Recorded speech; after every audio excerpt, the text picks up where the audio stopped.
Reason why I'm in restructuring, I overthink everything. Okay. Dive too deep into it. Beep.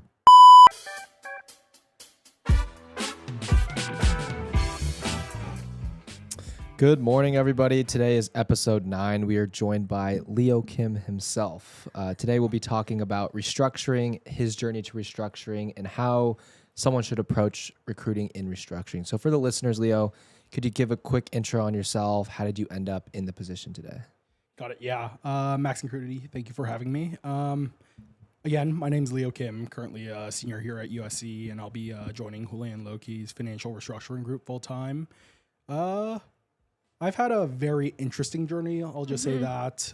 Didn't recruit within traditional on-cycle kind of schedules. But anyways, kind of to start over from the beginning on like what brought me to restructuring and distress. I had some mentors within the field or roughly adjacent to the field, and they were like, you got to check this out. I was hesitant at first, but I was like, might as well get coffee with a few people, and got coffee with a guy at a firm called Province, which is a restructuring consulting firm. And he mentioned they were hiring interns for that summer, and so decided to take a gap year. Spent my summer there, really enjoyed the work. Worked on a lot of cases, mostly mass tort cases representing unsecured creditors within bankruptcies, and kind of fell in love with the field, fell in love with how dynamic the field was, fell in love with how intellectually stimulating the field is, like how different every day is. And, I was looking into M&A at the time as well, but I was like, I got to stay in restructuring. I think this is what I want to do for my long-term career. Got it. And how did you get involved with TIS? So I got involved with TIS my sophomore year because I am also a transfer. And I interviewed for leaders, talked with the current directors of leaders and members of the e-board. They all seemed like great people. They have obviously given so much to the community, and I was like, I want to be a part of this. So interviewed for leaders, gone to leaders. My year was the first year they did TFA, or our year was the first year they did TFA. So from after leaders, got into TFA, and I guess the rest is kind of history. That's great. And can you tell us more about Capstone? You're obviously on TIS. Yeah, I probably should have mentioned that. But Capstone is, I'd say, one of TIS's more technical programs where you get a lot more hands-on experience, like modeling out companies, where we've gone over so far this semester how to make a 3-statement model from scratch, and how to model out like a DCF, how to model out public comps and hopefully and private precedent transactions, and hopefully we'll finish LBOs before the end of the semester and have like a little internal case competition. And can you tell us more about who Capstone is targeted for? I think Capstone's targeted for anyone who's willing to put in the work. I don't think it's that hard to learn financial modeling. It's just about putting in the reps, just diving into various companies, 10Ks, 10Qs, and building out financial models for yourselves. And just if you put in the effort, you'll get the results. And I guess more so like, are you hoping for them to have taken 280 already? Yeah. I think it depends. I've chatted, some of the people within the current Capstone cohort are not have not taken any classes, but they've obviously looked over Wall Street Prep, looked over the BIWS guides, and, omitted them. Then otherwise, like if I haven't chatted with you, you probably should have at least financial accounting taken. Okay. Nice. So more on RX. Why RX? Like you mentioned, you had that experience coming out of high school and kind of worked in RX and fell in love with it. But like for listeners, why should someone choose RX? I think you should choose. Well, I feel like RX has become a lot more popular these days. My year, it's just Lucas Petit and Lucas Davidson. So a lot of L's in restructuring our year. But I think RX is and now, I've had like 30 kids come to me and say they're interested in restructuring, but I think people get kind of too caught up in the quote unquote like prestige aspect of it, or like the technical aspect of it. I think someone who's a good fit for RX should genuinely be passionate about credit. Someone who's a good fit for RX should be like, spending their weekends coming through whatever credit docs they can find, coming through lawyer white papers, coming through anything. And I think the reason you want to do RX is if you want a more technical experience, if you want, the best training on capital structures within the street. If you like credit, and if that's something you want to do long term, and obviously the exit opportunities are pretty good and provides you a lot of optionality. Can you talk more about the exit opportunities that you typically see out of RX? Yeah. Restructuring, at face value, it seems like it pigeonholes you into like a distress role, let's say, and that's obviously a huge part of it. A lot of people exit to top distress hedge funds like Oaktree, Sixth Street, or hedge funds or like credit funds like Oaktree, Sixth Street, Ares, the whole gamut. But a lot of people also have the ability to exit into private equity. I think a few years ago, Houlihan had someone exit to Blackstone. I know a bunch of people in the last class went into like top private equity firms. I think the training you get, while not as relevant as perhaps like an M&A background, gives you a stronger like foundation in just like having strong technical abilities. And once like you're actually involved in the role, I feel like, or I hear that you'll pick up things in P pretty quickly. I don't really see too many corporate strategy exits that you'd probably see more at traditional banking groups, but you could pretty much exit into anything as long as you put your mind to it. I think the technical training will help you there. What about the lay of the land? Like, where are the firms? What cities have restructuring? What does that kind of look like? Yeah, so typically it's going to be just New York. HL is kind of an exception being in LA along with Ducera, but New York's going to be the biggest presence. Everyone's in New York. There's also some in Chicago, and I guess little satellite offices here and there. Like in LA, we have HL Ducera. I think we have PJT, but that's only associate up, and GLC. HL has a Minneapolis office. I know Lazard and a few others are big in Chicago, but just to give you a break overview of like the firms, I guess the big three are HL, PJT, and Evercore, and then also you'll have like amazing shops like PWP, Guggenheim, Ducera, Greenhill, Rothschild, and a few others, Jeffries. But keep in mind that's still only like 10-ish or so banks, including everything else. So I think it's really important to emphasize that each of these banks take like 5 to 10 kids. So there really are not that many seats. I think Goldman alone takes more summer analysts than there are restructuring spots. Very quickly, why don't Bulges have restructuring teams?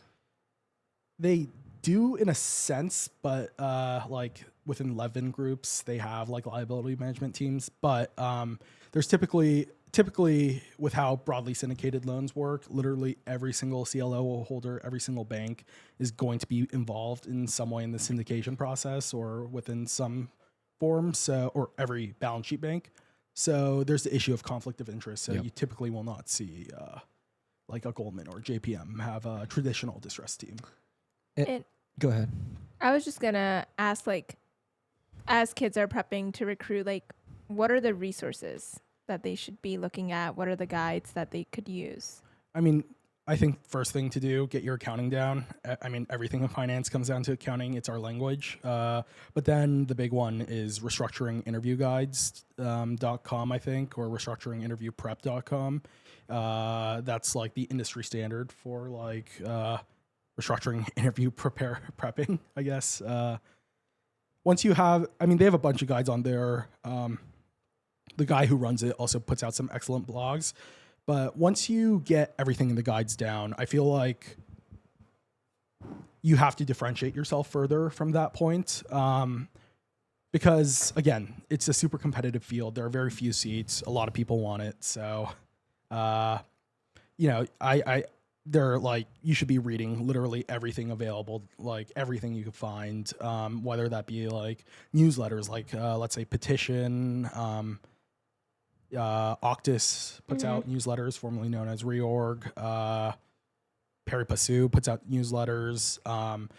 Lawyers have a bunch of resources on their websites, like King and Spalding has a bunch of presentations. And I think by consuming a lot of this content, you start to form, like, stuff starts to click, like, from the guides, and you could start forming opinions, because I think that's also So super should students hit the BIWS guys first and then? absolutely. Okay.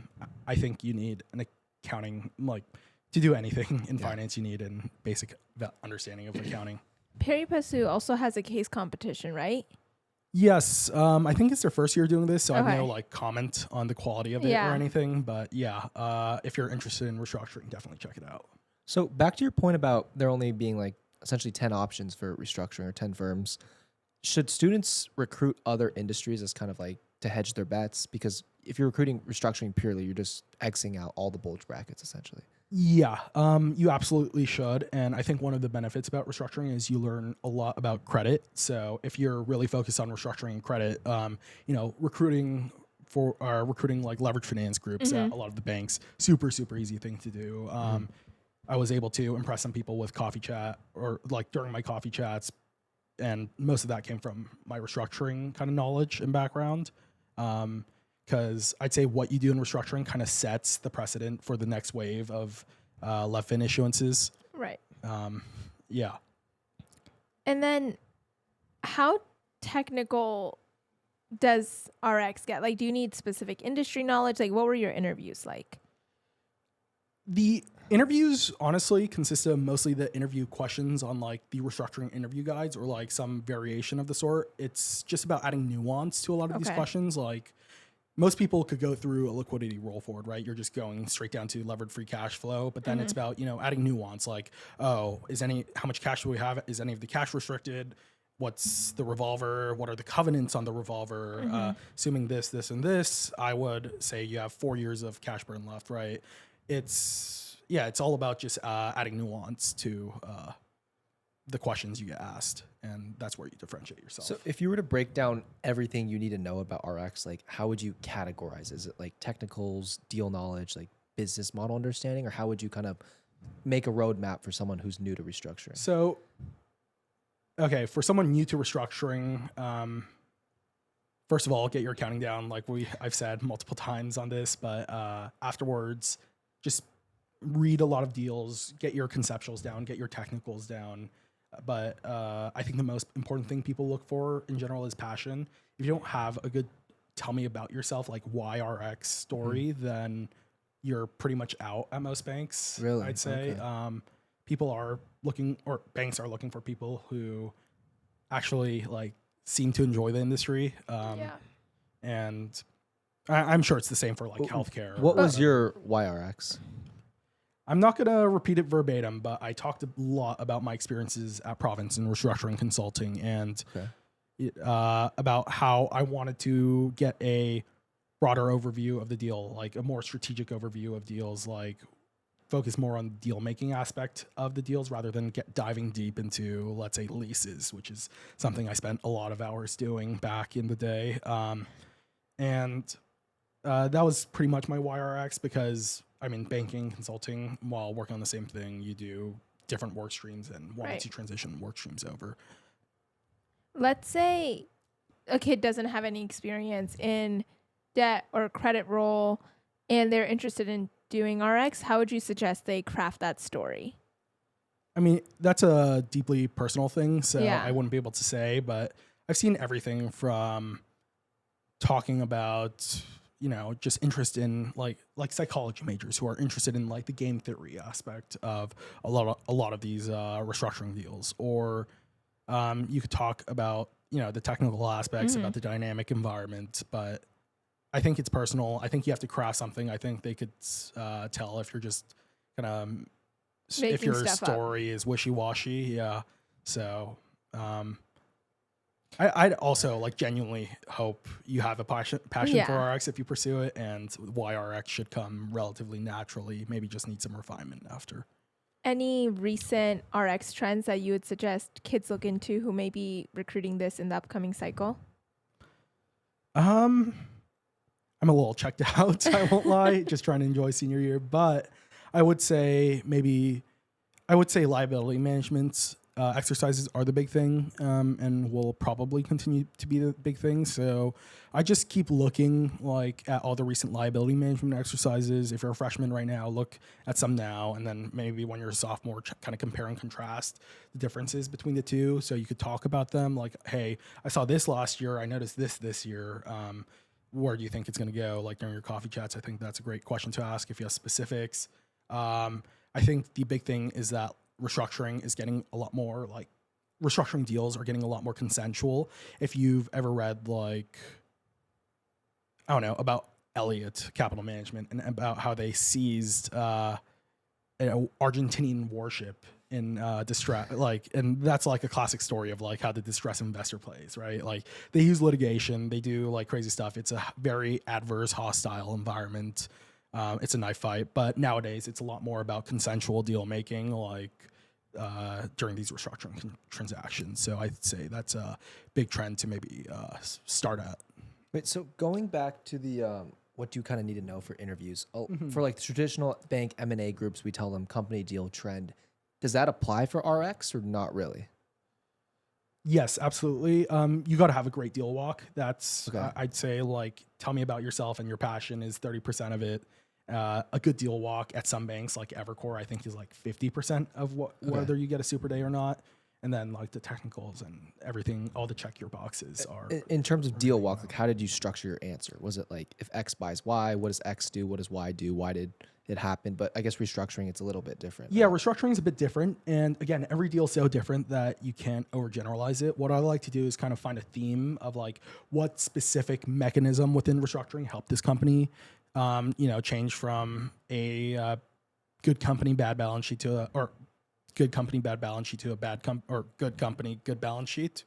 Like my deal walk was about a wood pellet manufacturing company. And, I started at like the company overview, talked about the company, talked about, hey, they make wood pellets. These are the trends that like led to wood pellets being like such a hot commodity. Like when Biden's administration was pushing for cleaner fuels. Oh, and then like people started speculating in the wood pellet market and then everything came crashing down.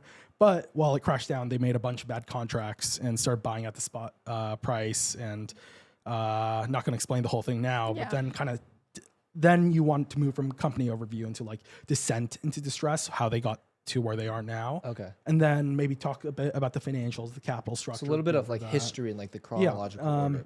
And then go over the restructuring, the specific mechanisms used in restructuring. Like I talked about 11 USC 365, the ability to reject or accept executory contracts. So if you make a bad contract and you file for bankruptcy, you could essentially say, I don't want to engage in this contract anymore. And they were able to use this power to essentially move from negative, I think, 90 million EBITDA to positive 110 million projected EBITDA. So I just kind of talked about that a lot. You could also get a lot more complex and talk about like if you're doing an out-of-court liability management transaction, you could talk a lot about like the specific mechanisms used, like the baskets used to, I don't know, drop down the assets or whatever, right? So how much legal knowledge do you need to know? Not much. Okay. Everything you need to really know legally is in like the guides. Okay. You don't need to train to be a lawyer. You don't need a law degree. Obviously, it's a more legal field, but I mean, there's a reason why companies hire both a lawyer and a banker. Fair. Are there modeling tests? No. What about like case studies? Yes, there are case studies. Typically, I think you'll see they'll give you a list of like 3 different tranches of debt and like which one would you invest in. The cadence to that is you find out when the company's going to default and then like essentially say, okay, each company's getting this certain percentage of recovery and already made this much in interest payments. So, and the goal is to find which one had the highest overall return. I think some banks like to do just a typical paper LBO. I'd say those are like kind of like liquidity roll forward kind of case studies are kind of a thing too, but those aren't as complex and might not take a whole round. But yeah, I mean, there are definitely a lot of cases. They change it up every year. But I think if you have a good knowledge of accounting, restructuring, and finance in general, you'll be fine. What about your interview experience? Was it first rounds are kind of technical. When did they happen? And then super days were like mainly behavioral, or does that kind of differ compared to traditional M&A? Yeah. So, I mean, again, depends on the bank. But first rounds are typically the technical round. I think Evercore was 1 round to super. Houlihan was 2 rounds and then super. And then, I mean, it's typically 1 to 2 rounds. Yeah. If there are 2 rounds, first round's going to be technical, second's going to be behavioral. Mm-hmm.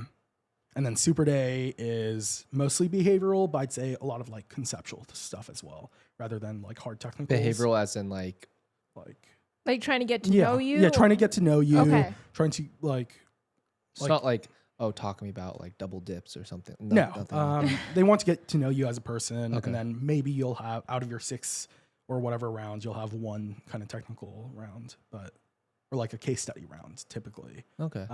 But once you've gone to the super day, I think the technical part's kind of over, and just focus on your behaviorals. Focus Interesting. if you're like a cultural fit. Yeah. Okay. Okay. And going off of that, how's your summer experience at Houlihan? What was it like? If someone's going into it now in our year, what should they be ready for? Yeah, I mean, the summer at Houlihan was great. I've gone to work across the team from my previous job, so it was nice knowing some of the people there. Everyone on the team's incredibly nice. I had many mentors, like whether they're analysts, associates, or more senior people, like directors, were willing to sit and talk, spend a few minutes explaining why this is happening, or like what our plan is, right? And kind of explain it to me, break it down for me. Yeah, I really enjoyed the team. The only issue is that we sometimes work on East Coast time or Latin American deals like Brazil. So that means Brazil's 4 hours ahead. So Yeah. that's not fun, but everything else was amazing. What was a lot of the work that you were doing? Was it mainly just like still like PowerPoint stuff, or a little bit different? Well, I'd say most of our interns got really good exposure to modeling and Excel. Like I was working on, I don't think deals public, but I was working on a deal. So, and I got to touch a lot of like the operating model aspects. I got to spread operating comps to kind of see like what other companies within the same industry in the area, like what their profiles looked like, valuation, like essentially got to calculate like return on debt, like spread out like various different assumptions, like pick whatever, and like assist in those kind of models.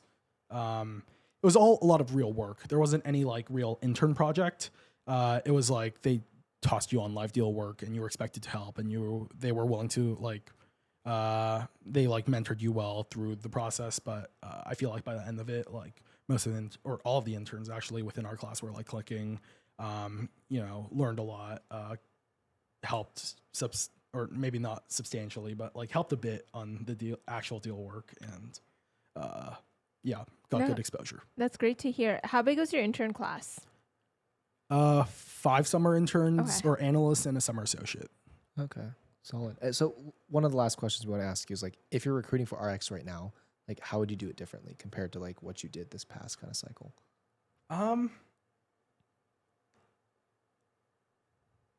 I mean, other than starting early, I don't think there's too much of a difference. Just consume as much knowledge, show your passion for restructuring, try to show your culture fit with the team during coffee chats, and be confident, and like do your technicals and whatever. But I think that's all you really need. Should they start networking earlier? Because you said there's so few seats in restructuring. Like if you start networking early, you might just run out of people, or should you just go a little later in your opinion? Depends on the bank. Like Evercore, for example, is a 1 chat per person policy. So you really have to impress. If you don't feel like you're prepared for that chat, then maybe kind of wait later on. I mean, restructuring kicks off earlier than any other process, I think. Yeah. Like typically early January. I hear even as early as late December this year. But When were your kind of interviews, like date-wise? January. Wow, okay. Yeah. Quick question, like on the chat at Evercore, I've heard PJT does like a screener on their calls. Like, do they just start asking you technicals? Like, what is it like? Are they trying to get to know, do a little bit of behaviorals and technicals? I mean, it just depends on the person. Some people Okay. will find ways to insert it within like the natural conversation. Like if I'm asking you about a deal or you're asking me about a deal, then I would like talk about, oh, do you know what this means? This means, this means. What do you think about that? Like, where do you, given this information, where do you think the restructuring or like restructuring is going, like trend wise? Some people will just be like, this is screener, get ready. Do you have a pen and paper? Like, Just be ready for it. yeah, it just depends on the person. You could get grilled. You can get grilled. It could just be a normal conversation where they ask like back and forth questions. But I think if you show like really strong conceptual understanding from the get go, they're just gonna check the box off and pass you on. Oh, that's great. Fair. And then obviously there's not that many people who do RX at USC, Unfortunately, Unfortunately. Trying to change that. So for kids who are recruiting right now, freshmen who may be interested in learning more about it, who are some people that they should reach out to? I would firstly highly recommend Luke Todros. He's on TIS e-board, so he's obligated to help you out. And he will be joining Hulan's restructuring group next summer. Lucas Petit, who unfortunately could not make it today, is an incoming analyst at Ducera in LA. Lucas Davidson is an incoming analyst at Greenhill. Obviously yourself. Yeah, always feel free to reach out to me. And I feel like the last graduating class, we had quite a few people. I won't say their names because it'd be presumptuous of me to just offer them up for help. But Yeah. I mean, look out on LinkedIn for them. They always seem to be happy to chat, and they've been like incredibly helpful in my processes as well. Awesome. And we always like to end off with a recruiting hot take.